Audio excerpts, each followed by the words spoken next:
महाशिवरात्री शिव-पार्वती विवाह कथा.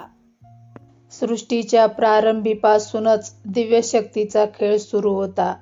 देव, ऋषी, गंधर्व, अप्सरा सगळे आपल्या कामात व्यस्त होते. पण या संपूर्ण विश्वाचे संतुलन आणि शांती राखणे हे फक्त एका योगीवर अवलंबून होते. भगवान शिव ते ध्यानात लीन होते.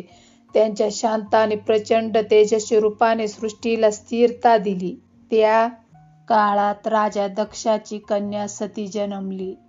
ती तेजस्वी, भक्तिभावी, बालपणापासूनच भगवान शिवाची भक्ती असलेली. सतीचे बालपण अत्यंत शिस्तबद्ध, साधनापरायण आणि भक्तिभावनेने भरलेले होते. ती लहान असताना शिवलिंगाची पूजा करायची, प्रार्थना करायची आणि प्रत्येक क्षण ध्यानात रमायची. ऋषी, मुनी आणि देवतांनी भविष्यात सांगितले की ही कन्या भविष्यात भगवान शिवाची अर्धांगिनी बनेल. तीच त्यांच्या भक्तीने आणि तपश्चर्येने त्यांना संसारात परत आणेल. सतीने लहानपणापासूनच ध्यान, उपासना, तपश्चर्या सुरू केल्या. तिच्या पित्याला याचा अभिमान वाटत असे. पण एकाच वेळी दक्षाला भगवान शिवांवरील द्वेष होता. सतीच्या विवाहानंतर राजा दक्षाने मोठा यज्ञाचे आयोजन केले.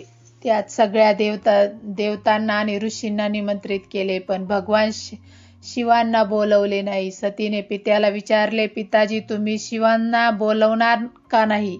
दक्ष म्हणाला, माझ्या यज्ञात त्यांचे स्थान नाही.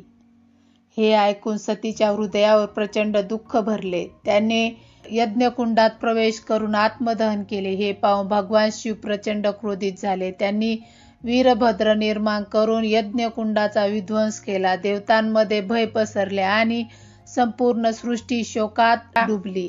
त्यानंतर शिव पुन्हा ध्यानात लीन झाले. पृथ्वीवर कोणतीही हालचाल न झाल्यासारखी शांतता पसरली. सतीच्या निधनानंतर तिचा पुनर्जन्म झाला. ती जन्मली हिमालय राजा आणि राणी मेना यांच्या घरात, पार्वतीच्या रूपात. बालपणापासून पार्वती अत्यंत तेजस्वी, भक्तिभावी आणि योगसिद्धी प्राप्त करण्यास उत्सुक होती. ती दररोज नदीकाठी जाऊन शिवलिंगाची पूजा करायची, पुष्प अर्पण करायची आणि आपल्या हृदयातून फक्त शिवाची उपासना करत असे. तिच्या भक्तीची गती एवढी वाढली की ती कधीही थकली नाही, न थांबले. ऋषीमुनी आणि नारद यांनी सांगितले, ही कन्या भविष्यात भगवान शिवाची अर्धांगिनी बनेल. शिव ध्यानात असल्याने पार्वतीने त्यांना संसारात आणण्यासाठी कठोर तपश्चर्या सुरू केल्या. वर्षानुवर्षे उपवास, उन्हात उभे राहणे, पावसात भिजणे, थंडीत थांबणे, सर्व सहन करत ती फक्त शिवासाठी ध्यान करत राहिली. देवाने कामदेवाला पाठवले, ज्याने शिवांचे ध्यान भंग करण्याचा प्रयत्न केला. कामदेवाने बाण सोडला आणि शिवांनी तिसरे नेत्र उघडले. कामदेव भस्म झाला, पण पार्वतीची भक्ती अजूनही अढळ राहिली. अखेर शिवाने पार्वतीची परीक्षा घेण्यासाठी ब्राह्मणाचे रूप धारण केले. ब्राह्मणाने विचारले, तुझ्या मनात अशा योगीशी विवाहाची इच्छा का आहे? पार्वतीने शांतपणे उत्तर दिले, हे माझे सर्वस्व आहे. शिव प्रसन्न झाले आणि विवाहाची तयारी सुरू झाली. सृष्टीत आनंदाचे वातावरण पसरले. हिमालयात भव्य विवाहाची तयारी सुरू झाली. पार्वती लाल पिवळ्या वधूवेशात सजली. सोन्याचे दागिने, कुंकू, फुलांचा गजरा, प्रत्येक वस्त्र दिव्य तेजाने उजळले. देव, ऋषी, अप्सरा, गंधर्व सर्व उपस्थित होते. सूर्य, चंद्र, आकाशातील नक्षत्र आणि ग्रह सर्व विवाहासाठी आभूषण सादर करत होते. प्रत्येक पक्षी, प्रत्येक नद्या आणि पर्वत हे दिव्य विवाह पाहण्यासाठी उपस्थित होते. गगनात पक्षी गायन करीत होते. नदीच्या पाण्यात तेजस्वी प्रकाश परावर्तित होत होता. विवाहाच्या दिवशी भगवान शिव नंदीवर आरूढ झाले. गण, योगी, अघोरी, अप्सरा, गंधर्व सर्वांनी बारात सजवली. भव्य वाद्य, नृत्य आणि दिव्य प्रकाशाने वातावरण उजळले. पार्वतीने बारात पाहून आनंदाने हसले. आई, हा माझा वर आहे.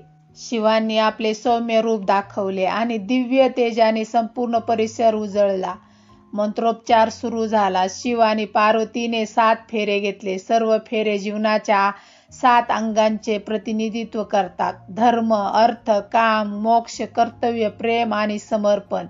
अग्निदेव साक्षी होते. देव, ऋषी, अप्सरा सर्व आनंदाने उपस्थित होते. संपूर्ण ब्रह्मांड पुष्पवृष्टीने उजळले. हर हर महादेवचा गजर गगनातून गेला. हा विवाह फक्त 2 व्यक्तींचा नव्हता, तो होता शक्ती पार्वती आणि चेतना शिव यांचा मिलाप. दोघांचा संग म्हणजे सृष्टीचा संतुलन आणि अखंड शांती भक्तांना शिकवते की प्रेम, भक्ती आणि समर्पणातून जन्मते कठोर तप आणि श्रद्धा अडचणी पार करतात आणि पती पत्नीचे नाते आध्यात्मिक असावे. महाशिवरात्रीच्या पवित्र रात्री शिव पार्वती विवाहाची आठवण आपल्याला शिकवते की शांती, प्रेम, समर्पण आणि संयम हे जीवनातील खरे रत्न आहे. आपल्याला आपल्या जीवनातही अशी दिव्यता, प्रेम आणि भक्ती राहो. हर हर महादेव.